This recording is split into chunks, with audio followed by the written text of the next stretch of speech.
లోకేష్ ప్రాధాన్యత ఇటు రాష్ట్రంలో అటు కేంద్రంలో రోజురోజుకి పెరుగుతోంది. ఇక ఇప్పుడు కేంద్రంలో లోకేష్ చక్రం తిప్పడానికి స్వయంగా చంద్రబాబే ఆమోదం తెలిపేశారు. తన స్థానంలో లోకేష్ ను ఉప రాష్ట్రపతి ఎన్నిక సందర్భంగా తెలుగుదేశం ఎంపీలకు మార్గదర్శనం చేసి వారు ఎన్డీయూ కూటమి అభ్యర్థికే ఓటేసేలా పర్యవేక్షణ చేయడానికి లోకేష్ ను హస్తినకు పంపుతున్నారు. లోకేష్ ఢిల్లీలో సోమవారం సాయంత్రం తెలుగుదేశం జనసేన ఎంపీలతో భేటీ అవుతారు. వారంతా ఎన్డీఏ అభ్యర్థికే ఓటేసేలా పర్యవేక్షించడంతో పాటు వారికి అందుకు అనుగుణంగా శిక్షణ కూడా ఇస్తారు.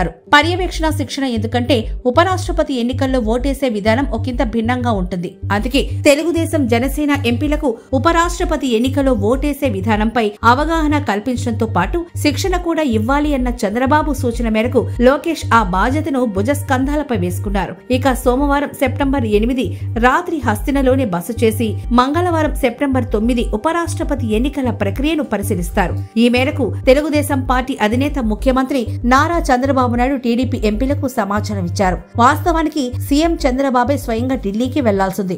అయితే బుధవారం అనంతపురంలో నిర్వహించే సూపర్ 6 సూపర్ హిట్ కార్యక్రమంలో పాల్గొనాల్సిన నేపథ్యంలో చంద్రబాబు తన ఢిల్లీ పర్యటనను రద్దు చేసుకుని బదులుగా నారా లోకేష్ ను పంపిస్తున్నారు.